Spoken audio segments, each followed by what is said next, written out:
Perfectly correct ഒരു plastic ഷീൽഡും കാര്യങ്ങളൊക്കെ കൊടുത്തിട്ട്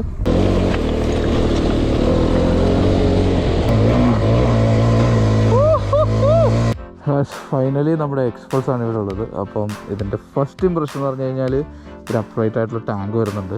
പിന്നെ എല്ലാവരും ഫ്രണ്ടിൽ നിന്നാണ് തുടങ്ങുന്നത്. നമുക്ക് ഇപ്രാവശ്യം ബാക്കിൽ നിന്ന് തുടങ്ങാം. ഒരു ഗ്രാബ് റെയിൽ വരുന്നുണ്ട്, അതുപോലെ തന്നെ സ്ലിമ്മാണ്, അതുപോലെ തന്നെ ഇത് ഭയങ്കര ഡ്യൂറബിളാണെന്നാണ് നമ്മുടെ റിവ്യൂവിൻ്റെ സമയത്ത് പറഞ്ഞിട്ടുള്ളത്. പിന്നെ അതാ സ്ലീക്കായിട്ടൊരു എക്സോസ്റ്റും കാര്യങ്ങളൊക്കെയാണ് ഈ പ്രാവശ്യം ഇവർ കൊടുത്തേക്കുന്നത്. സൈഡിൽ എക്സോസ്റ്റ് പ്രൊട്ടക്റ്റ് ചെയ്യാനായിട്ടൊരു ചെറിയൊരു കവൾ കൊടുത്തിട്ടുണ്ട്. പിന്നെ സൈഡ് പോർഷൻ എടുക്കുകയാണെങ്കിൽ ഇവിടെയാണ് ഇതിൻ്റെ ഓയിൽ കൂളിംഗ് സിസ്റ്റം വരുന്നത്. പിന്നെ നോക്കിക്കഴിഞ്ഞാൽ നിങ്ങൾക്ക് ഇവിടെ എൻജിൻ കാണാൻ പറ്റും. പിന്നെ ചില നീറ്റായിട്ടുള്ള ചില കാര്യങ്ങൾ അവർ ചെയ്തിട്ടുണ്ട് കേട്ടോ. അതായത് എൻജിൻ, അതായത് നമ്മുടെ വണ്ടീനെ കിടിലനായിട്ട് പാക്ക് ചെയ്തിട്ടുണ്ടെന്ന് വേണമെങ്കിൽ പറയാം. പെർഫെക്റ്റ്ലി കറക്റ്റ് ഒരു പ്ലാസ്റ്റിക് ഷീൽഡും കാര്യങ്ങളൊക്കെ കൊടുത്തിട്ട് ഈ ഒരു സംഭവം പ്രൊട്ടക്റ്റ് ചെയ്തിട്ടുണ്ട്. എക്സോസ്റ്റ് ആക്ച്വലി നമ്മുടെ ആഫ്റ്റർ ദ നോബ്സ് അടിയിൽ കൂടിയാണ് വരുന്നത്.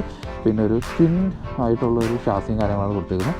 ബ്രേക്ക് ലെവർ ഇവിടെ നമ്മൾ നോർമലാണ് വന്നിരിക്കുന്നത്. റാലി ബ്രേക്ക് ലെവർ വേണമെങ്കിൽ നമുക്ക് ഇതിലേക്ക് അപ്ഗ്രേഡ് ചെയ്യാൻ പറ്റുന്നതായിരിക്കും. പിന്നെ നമുക്ക് പറയുകയാണെങ്കിൽ ഫ്രണ്ടിലേക്ക് വരുവാണെങ്കിൽ ഇപ്രാവശ്യം കൊടുത്തേക്കുന്ന അവരുടെ ഫെൻഡറിലൊരു ചെറിയ വ്യത്യാസം വരുത്തിയിട്ടുണ്ട്. ഒരു ഷോർട്ടായിട്ടുള്ള ഫെൻഡറാണ്, but it's really looks nice എന്ന് വേണമെങ്കിൽ പറയാം. പിന്നെ ഓഫ് റോഡ് ചെയ്യുന്ന ആൾക്കാർക്ക് വേണ്ടിയിട്ട് ഇവിടെ ഹോൾഡ് ചെയ്യുന്നൊരു മൗണ്ട് കൊടുത്തിട്ടുണ്ട്. ഇത് ഭയങ്കര യൂസ്ഫുള്ളാണ്. നമുക്ക് ചെളി പോലുള്ള സമയത്തൊക്കെ വരുമ്പോൾ നമ്മളിവിടെ പിടിക്കും എന്നുള്ളൊരു പ്രശ്നമുണ്ട്. സോ അതൊക്കെ ഇതിന് ഈ ഒരു സാധനം വെച്ചിട്ട് ഓവർകം ചെയ്യാൻ പറ്റും കേട്ടോ.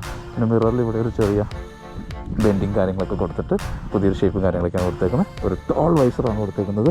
ഹെഡ്ലൈറ്റ് നമ്മൾ സെയിം എക്സ്പോസിൻ്റെ പോലെ തന്നെയാണ്. LED ഇൻഡിക്കേറ്റേഴ്സ് വരുന്നുണ്ട്. പിന്നെ വളരെ ക്യൂട്ട് ആൻഡ് ചെറിയൊരു പ്രൊട്ടക്ടറാണ് ഇവിടെ കൊടുത്തേക്കുന്നത്. ആക്ച്വലി ഇത് അവർ പറയുന്നത് ഈ ഒരു crash guard is enough for protecting this എന്നാണ് പറയുന്നത്. അപ്പം പിന്നെ ടയർസ് കാര്യങ്ങളെല്ലാം നോർമലാണ് വരുന്നത്. ഓവറോൾ സീറ്റ് ഡിസൈൻ ഭയങ്കര സീറ്റായിട്ട് ഭയങ്കര കുറച്ചാണ് ഇപ്രാവശ്യം അവർ ഡിസൈൻ ചെയ്തിരിക്കുന്നത്. എല്ലാവർക്കും ഈസിയായിട്ട് കാലെത്തുന്ന രീതിയിലാണ്. ഇനി നമ്മൾ വണ്ടിയിലേക്ക് കയറിയിരിക്കുകയാണെങ്കിൽ നോക്കി കഴിഞ്ഞാൽ നിങ്ങൾക്ക് എൻ്റെ കാല് വളരെ ഈസിയായിട്ട് തറയിലെത്തുന്നതായിട്ട് കാണാൻ സാധിക്കും. ഇനി വണ്ടി ഓണാക്കുകയാണെങ്കിൽ നമുക്ക് കാണാൻ സാധിക്കും വണ്ടിയുടെ കളർഫുള്ളായിട്ടുള്ള ഡിസ്പ്ലേ ആണ് വരുന്നത്. എക്സ്പൾസ് മേക്ക് ന്യൂ ട്രാക്സ് എന്നുള്ള ലോഗോ കാര്യങ്ങളൊക്കെ വരുന്നുണ്ട്. ഇതിന് ഇപ്പോൾ ഓഫ് റോഡ് മോഡാണ് കിടക്കുന്നത്. നമുക്കിവിടെ ഇപ്പോൾ ഞെക്കിക്കഴിഞ്ഞാൽ ഓരോ മോഡ്സും കാര്യങ്ങളൊക്കെ ചേഞ്ച് ചെയ്യാൻ പറ്റും. ഇപ്പോൾ റോഡ് എന്നുള്ള ഓഫ് റോഡിലേക്ക് മാറ്റിയിടാൻ പറ്റും. അതുപോലെ തന്നെ ടൈൽസിലേക്ക് ഇടാൻ പറ്റും. പിന്നെ ഇവിടെയാണ് അതിൻ്റെ മെയിനും കാര്യങ്ങളെല്ലാം വരുന്നത്. പിന്നെ ഫ്യൂവൽ ഇൻഡിക്കേറ്റർ ഇവിടെയാണ് വരുന്നത്. വണ്ടിയുടെ ഹീറ്റ് ആൻഡ് സ്വിച്ച് ഇവിടെയാണ് വരുന്നത്.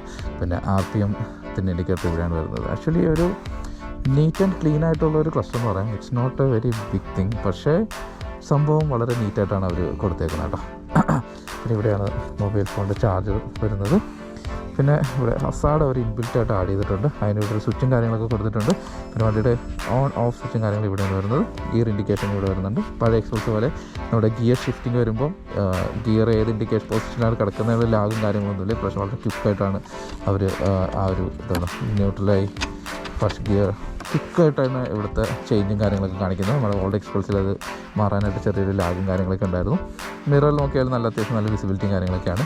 ഈ വൈസർ ആക്ച്വലി എന്താ പറയുക, കാണാനായിട്ട് കൊള്ളാൻ നൈസാണ്. നമുക്കൊരു ADV ഓടിക്കുന്ന ഫീൽ കിട്ടും. പിന്നെ ഇവിടുന്ന് ഒരു ടോളായിട്ടുള്ള ഒരു സീറ്റിൻ്റെ ഇരിക്കുമ്പോൾ തന്നെ നമുക്ക് ഇതുണ്ട് ഇങ്ങനെ ഒരു നല്ലൊരു കേർവി ആയിട്ടുള്ള ഒരു ടാങ്കാണ് അവർ കൊടുത്തേക്കുന്നത്. ആക്ച്വലി ഇത് എനിക്ക് നമ്മുടെ പഴയ ഇമ്പൾസിനെയാണ് ഓർമ്മ വരുന്നത്. അങ്ങനത്തെ പോലത്തെ ഒരു ടാങ്കും കാര്യങ്ങളാണ് വന്നേക്കുന്നത്. അതുകൊണ്ട് തന്നെ നമുക്ക് വണ്ടിയിൽ ഇരിക്കാനും എന്താ പറയുക ഓടിക്കാനൊക്കെ സമയത്ത് അടിപൊളിയാണ്. പിന്നെ ഒരു എടുത്തു പറയേണ്ടുന്ന കാര്യം എന്ന് വെച്ചാൽ ഈ ഒരു വണ്ടി ഓടിക്കുന്ന സമയത്ത് ഇതിൻ്റെ സ്റ്റെബിലിറ്റി അത് വേറെ ഫീലാണ് കേട്ടോ.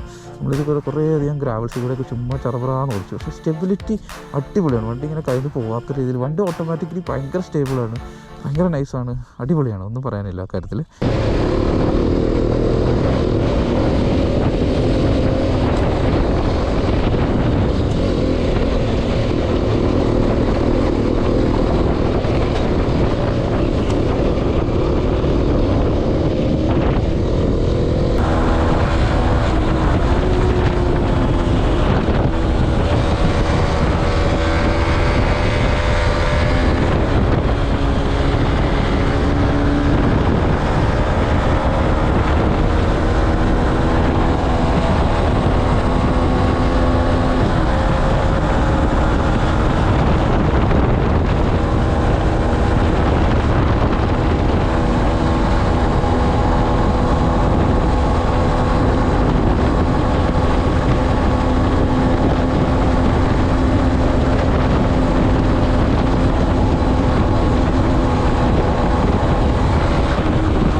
അപ്പോൾ ഗൈസ് നമ്മുടെ വീഡിയോയുടെ എൻഡ് ചെയ്യാൻ പോവാണ്. ഇതൊരു ക്വിക്ക് റിവ്യൂ ആയിരുന്നു. വണ്ടിയുടെ ചെറുതായുള്ള സ്പെക്സും കാര്യങ്ങളൊക്കെയാണ് ഈ ഒരു വീഡിയോയിൽ പറഞ്ഞിട്ടുള്ളത്. അതുപോലെ തന്നെ വണ്ടിയുടെ ടോപ്പ് സ്പീഡ് എന്ന് പറഞ്ഞാൽ 143 ആണ് കേട്ടോ. അതുപോലെ തന്നെ വണ്ടിയുടെ സ്റ്റെബിലിറ്റിയും കാര്യങ്ങളെല്ലാം നിങ്ങൾ ഈ ഒരു വീഡിയോയിൽ കണ്ടിട്ടുണ്ടാവും. ഇപ്പോൾ ഇതിൻ്റെ ഒരു ഡീറ്റെയിൽ ആയിട്ടുള്ള വീഡിയോ നമ്മൾ ഉടനടി തന്നെ ഇടുന്നതായിരിക്കും, ഇൻക്ലൂഡിങ് സിനിമാറ്റിക് ഷോട്ട്സും അതുപോലെ തന്നെ വണ്ടിയുടെ ലുക്കും കാര്യങ്ങളെല്ലാം ക്ലോസ് ഷോട്ടിൽ ഞങ്ങൾ കാണിച്ചു തരുന്നതായിരിക്കും. അപ്പോൾ ഈ ഒരു വണ്ടിയുടെ അഭിപ്രായങ്ങളും കാര്യങ്ങളും നമ്മുടെ കമൻറ്റ് ബോക്സിൽ മെൻഷൻ ചെയ്യുക. അതുപോലെ ആരെങ്കിലുമൊക്കെ വണ്ടി എടുക്കാനൊക്കെ പ്ലാൻ ചെയ്യുന്നുണ്ടെങ്കിൽ ഈ ഒരു വീഡിയോ അവർക്കും കൂടി ഷെയർ ചെയ്യാനും കൂടി മറക്കല്ലേ. ഇനിയും നമ്മുടെ ചാനലിൽ ഇതുപോലുള്ള ഓട്ടോമോട്ടീവ് അതുപോലെ തന്നെ ട്രാവൽ ആയിട്ടുള്ള കണ്ടൻസും കാര്യങ്ങളൊക്കെ വരുന്നതായിരിക്കും. അടുത്തൊരു വീഡിയോ കാണുന്നവരെ സ്റ്റേ ട്യൂൺഡ്.